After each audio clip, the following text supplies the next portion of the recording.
everyone, welcome to my channel. Today we will have our Respect the Expert series, and I'm excited to introduce one of my favorite colleagues, former colleagues from King's College, Dr. Matteo Montecchi. He's an assistant professor, but soon to be associate professor in marketing at King's Business School, King's College London. And Matteo's work delves into consumer interactions with digital technologies and how this shape their perceptions and behaviors. His research spans critical areas such as artificial intelligence in retail, voice-activated commerce, blockchain for transparency, and the spread of fake news on social media. His insights have been featured in prestigious journals like the Journal of Academy of Marketing Science, Psychology and Marketing, and the Journal of Interactive Marketing. Matteo brings a wealth of teaching experience from various esteemed institutions and has been recognized for innovative teaching methods.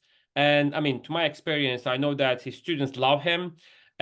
Join us as we discuss his latest publication, Psychology and Marketing, titled "Marketing Experts Are Always Right, Aren't They?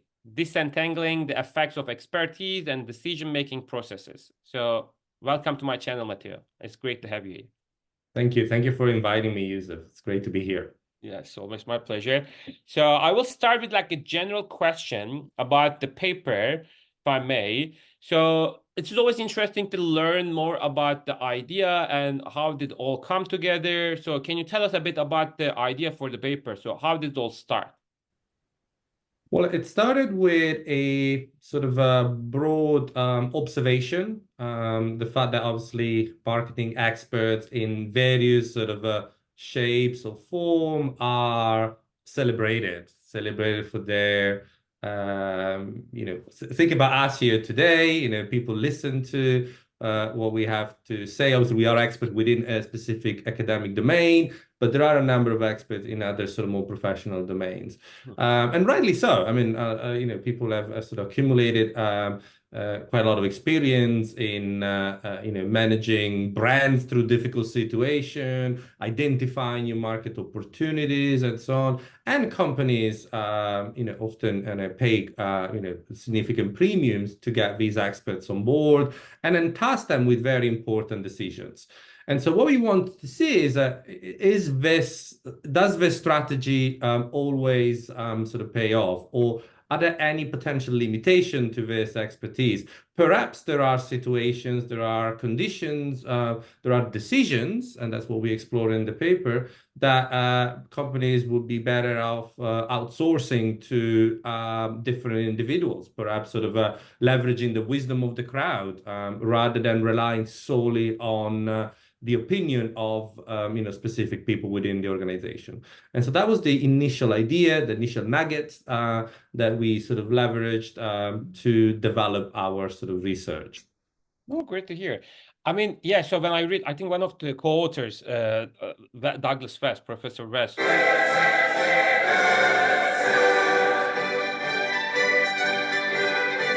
So he had an article, I used it in my marketing communication teaching, where he is saying that still the most popular idea of budget allocation in marketing spending is chairperson's rule, which is basically some like relying on some past expertise or like you mentioned, marketing experts' view on this topic.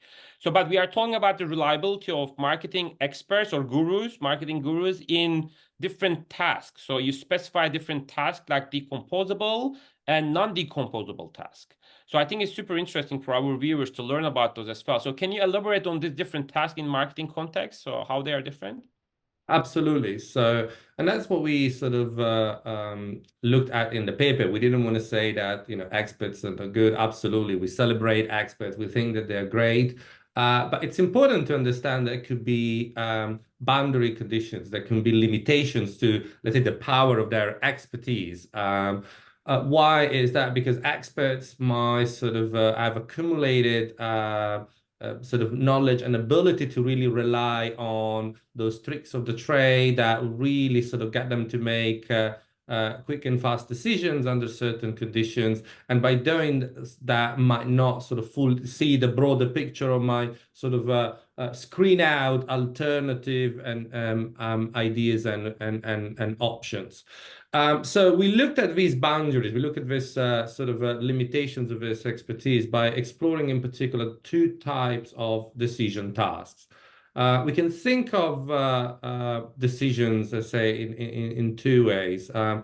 Decomposable and non-decomposable. So decomposable decisions are decisions that you can break down, where you have a series of sequential steps that you go through. For example, setting or deciding on the best, the most cost-effective medium on which you can advertise, setting the price of a new product. So those are decisions that will require a sequential examination of different steps. So if you're setting a price, you'll be looking at data about your customers' willingness to pay. You'll be thinking about some internal drivers in relation to costs and trying to kind of find the right sort of sweet spot between obviously the market demand and your sort of internal sort of cost structure to get the expected sort of level of profit. So that sort of process requires a series of steps. On the other hand, non-decomposable decisions are holistic, cannot be broken down, require an overall judgment of the situation. Think about, judging the creativity of an advertising campaign, for example. You sort of have to form an overall sort of picture of what you have in front of you and then make a judgment of that creativity. So there's a less clear-cut set of criteria that you can use. Yes, you could set up certain sort of evaluations, but overall, you know that the judgment comes out of that sort of more holistic evaluation. And those are the two contexts that we examine. I mean, do experts outperform non-expert in the context of decomposable decisions, and do they outperform non-expert in the context of non-decomposable decisions? Great to hear that actually the analyzing advertising or like creative ads are kind of decomposable tasks, because I have a session on my YouTube channel where I also analyze advertising, like different ads. I call it advertising surgery sessions. So maybe our viewers can check those videos as well to get like more educated on this topic. And another one, so you also talk about differences. I think that was also super interesting for me. You talk about difference in decision making and how people cannot be fully rational. We know that from the behavioral economics, there's like a huge literature on this, right? And you cited almost all of them as well. So, but there is this concept of bounded rationality, right? Because like people cannot be rational all the time because they don't have the access for like to all the information, or they don't have enough capacity to analyze everything, etc. So how does it affect decisions in decomposable and non-decomposable tasks? Yes, absolutely. So in the paper, we also reason that the outcomes. So obviously, what we examine are sort of the decision outcomes, and how likely are people to sort of make the correct choice in the context of a non-decomposable and a decomposable decision. Obviously, in one context, we looked at experts versus non-experts, and in the other sort of we ran two different studies. In the other context, we look at the sort of the decision-making style, the processing style of the information. As you said, as human, we are boundedly rational, which means that we're dealing with a limited number of cognitive resources. We're not supercomputers. And so when we make decisions, we have to reach a certain degree of approximation. So we have to basically get to a point where we think that we have a sufficient amount of information, and because of that, we can make that decisions. In some context, we rely on intuition. And the whole idea of deciding with your gut, so the gut feeling, and say, I think that I trust my gut, and I go with option A versus option B. And we use often we do that simplified rule of thumbs that we call heuristics. So basically, we just say, okay, well, let's follow this simplified process that likely would lead to the outcome that I'm expecting. Sometimes that works. Sometimes, obviously, that leads to decision errors. So no strategy is perfect in that respect. So we looked at sort of the variations of these different. We looked at three different type of processes. Critical analysis, when we asked sort of decision maker to really rely on sort of really thinking about the decision, the different context and informations that we were providing to them. Intuition, when we ask them, look, just do a snap judgment, don't think too much about it. And we also examined the interesting role of introspection. So what happens when we ask people to kind of go back and think about the decisions that they have made in that particular context. And we see some interesting results there that obviously change according to the type of decisions, whether it's sort of decomposable or non-decomposable. So in the context, for example, of a decision that can be decomposed, so we remember what the decomposable decision is. We can break it down into a series of steps that we approach sequentially. We see that critical analysis leads to better outcomes. So if you have a decision that you can break down, obviously, if you start thinking about a different element as expected, we can see a general better decision performance. On the other hand, when the decision is non-decomposable, so we cannot break it down, we can see we don't see that sort of critical analysis premium. Whether you use a critical analysis or whether you rely on introspection, you get to similar sort of decision outcome in terms of your probability of choosing the right option. Oh, it's super interesting, actually. And like, that leads me to next question. You already mentioned about like introspection, right? So kind of, thinking from hindsight, looking back like at past experiences. And so I kind of link it to system one because now we are talking about, rationality, like how the behavioral economics are at system one, system two.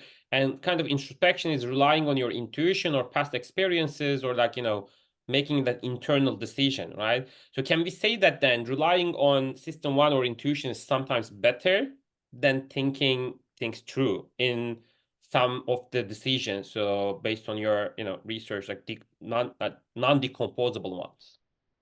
So in this particular research, we sort of separate introspection and intuition. So intuition is really the idea of trusting your gut and then just making a pretty much a snap judgment. Introspection is the idea that you're sort of thinking about your thinking. So you go back and sort of review the decision. And that is important to consider because in real life, in managerial decision making, in marketing decision making in particular, decisions are often not finite. I mean, we make a decision, and as those of you who are watching this, and you find yourself in a managerial position, you often start second guessing, or what if, or a new piece of information comes in, and you might have to review what you've done. It could be new risks. So we often go through that process of rethinking. Some people more than others about the outcomes of our and the process of our decision. So generally, what the literature says, what evidence says, is that introspection could degrade the decision performance. They've done some interesting studies about, for example, sportsmen. When they start second guessing their actions on the field, that leads to sort of a worse performance. And they've also sort of looked at sort of other contexts that are less to do with the sensory motor skills and more to do with actual cognitive decisions. And they find actually, sometimes introspecting can sort of have a sort of a detrimental effect. We find that sort of detrimental effect partially only in the context of non-decomposable decisions. So we find that when decisions are non-decomposable, there is a slight reduction in the performance and the likelihood of people of selecting the right choice in that context. And we think that this is due to the fact that introspection kind of disengage some of the cognitive processes involved in sort of making that decision. And that for it's what sort of happens. We only find it if we look at people undertaking the non-decomposable decision using critical analysis. If they then go back introspect, we see a little bit of a degraded performance, but we don't find it in the other context. So in that respect, we leave a bit of an open question in the paper and say, we think that more needs to be done in order to, and we need more research in order to fully understand the effect of introspection into decision making. Oh, cool. Great. Thank you. And then, of course, you designed two experimental studies to test your hypothesis, right? So, in like, expert versus non-expert. Can you talk about the experiments a bit more? I think it's always super interesting for people, if they are not in academia, like to listen about the experimental design, because I'm sure it's really hard to find marketing experts for your study, especially. So, can you share your experience overall designing these two experiments? So these were like two sequential experiments in the papers that we sort of presented them as study A and study B. We rely on a panel of experts that are very difficult to find. So we sort of used a let's say participant recruitment agency that sort of pre-screened the experts, and so it was very important for us to do this research involving individuals who have to take or are involved in real marketing decision, not just sort of simulated one. And so we had a panel of experts that we compared to a panel of members of the general public that we recruit from a sort of a research crowdsourcing platform online. And so that was the sort of initial investigation. So we had our sort of expert versus non-expert, and then we had the different sort of type of decision making. So the intuition, critical analysis, and introspection. So formally is basically what we would call is a 2, so expert, non-expert, by 3 decision-making process, intuition, critical analysis, and introspection. And then we ran this type of design first with non-decomposable decision tasks, and next with decomposable decision tasks. We did that because obviously we couldn't really compare the two decision tasks. They're so different that it would be sort of comparing apples and pears. So we ran the analysis separately on the two type of tasks. And then we find that, going back to some of the highlights, in particular, the expert, non-expert one, which I think is quite interesting, we find that the sort of, let's say, expertise premium, the fact that experts are, outperform non-experts, we see that only in the context of decomposable decisions. Yes, if a decision can be deconstructed, requires all sorts of sequential assessments. Obviously, experts outperform non-experts. And this is the case because experts have knowledge and acquired skills. And when they make decisions, they can more easily, tap into that sort of knowledge base and, recall that information and use that information to make that decisions that it's in front of them. And so in decisions that require that sort of process, we see that experts outperform non-experts. On the other hand, when we have non-decomposable decisions, so remember those decisions that cannot be deconstructed, think about judging the creativity of an ad campaign. In our study, we asked participants to basically decide which ad had achieved a silver and a bronze at a sort of a recent advertising contest. In that context, we don't see an advantage of expertise. So we see that experts and non-experts perform equally. And so we don't see experts outperforming non-expert, which is quite interesting because obviously the implication is that for decisions that are non-decomposable, companies can potentially explore other options, not just rely on the views of specific individuals. I see. So on that topic, so companies can use like other options like I think wisdom of crowds maybe for like Yeah. non-decomposable tasks. So what's like a practical implication that you can recommend to the companies? Well, it could be that, for example, when the decision is non-decomposable, having a sort of a panel potentially of customers or stakeholders that don't really have that specific task-related expertise can offer new and unexpected insights in coming up with new and alternative solution. Obviously, these are, let's say, speculations. We don't test that in the paper, but our studies suggest that if decision is non-decomposable, experts are not necessarily the only option. There could be some other interesting options, some other opportunities that companies could potentially explore. I think that's very relevant to my experience as well because I've been to like several creative agency meetings when I was like working as a product manager, and it was always like kind of amaze me how people decide on campaigns based on the only the experts in the room, right? Without testing the real customers, like so like wisdom of crowd, and then oh we really like this because of this and that, or we should use this celebrity, everyone will love the celebrity, but how could you know, right? So because sometimes just experts are relying on their expertise, and then it doesn't work most of the time. I think Yeah. like I really find this very relevant as well. And then you propose a nice little framework. I think it's a three-step decision model. You kind of touch those beforehand, but it is kind of a summary of your recommendations, right? So how should companies use that three-step decision model that you Yeah. propose?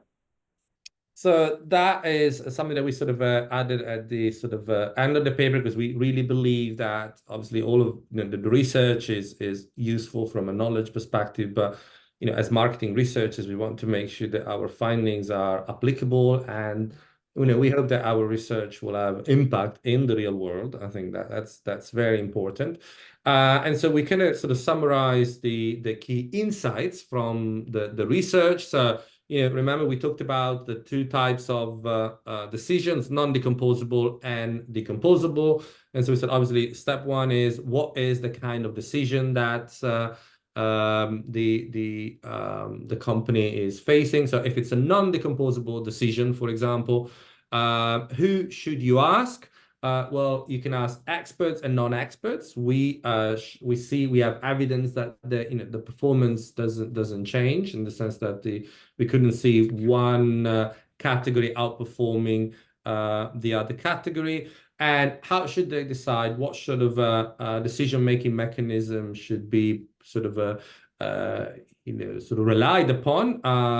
We find evidence that is critical analysis or intuition works in the context of non-decomposable tasks. So the whole idea of trusting your gut or using sort of simple rule of thumbs, obviously our evidence is preliminary, it's based on a single study, so always take these sort of results with a pinch of salt. But we find evidence that in that particular context, we didn't see a degrading effect of just relying on intuition. It works as the critical analysis. Conversely, if you have if you're dealing with decomposable decisions, so decisions that can be deconstructing, setting prices and so on, in that context, experts we see that outperform non-experts, and relying on critical analysis, so really sort of spending time deconstructing the various elements of the decision, generally leads to better decision outcomes. So I think our decision sort of tree that has those three steps. Step one is, what is the decision that you're taking? Decomposable, non-decomposable. Who should you ask? Expert or non-expert? And how should they make the decision? Critical analysis versus intuition. We thought that was a sort of relatively intuitive way to sort of summarize our findings. Wonderful. Yeah. And then yeah, in terms of impact, so hopefully this video will have like will help your paper to get a greater impact or wider, like to reach wider audiences. So that's the idea, let's say, right? So share this findings with the interested people who are interested in marketing. They don't have to be experts, of course. But do you have any concluding last remarks that you like to share with our viewers or subscribers? Anything you'd like to say? Well, mostly that's I think with this paper, we didn't want to negate the role of expertise, but we just wanted to alert firms employing experts that their experts are extremely valuable, but there could be options to supplement their insights by considering other sort of ways of augmenting their decisions. And for example, relying on a broader panel of stakeholders, exactly what you said. Sometimes in meetings we tend to just go with one single opinion, and then sometimes depending on the decision task, it's important to sort of realize that sometimes you need to listen to sort of a broader set of opinions to make the correct decision. Perfect. Thank you so much. And of course, my concluding remark would be: don't forget to subscribe to our channel to learn more about this exciting research and findings. And thank you, Matteo. It is always lovely to have you, and hope to see you soon and have a drink with you. Thank you. Thank you. Bye bye.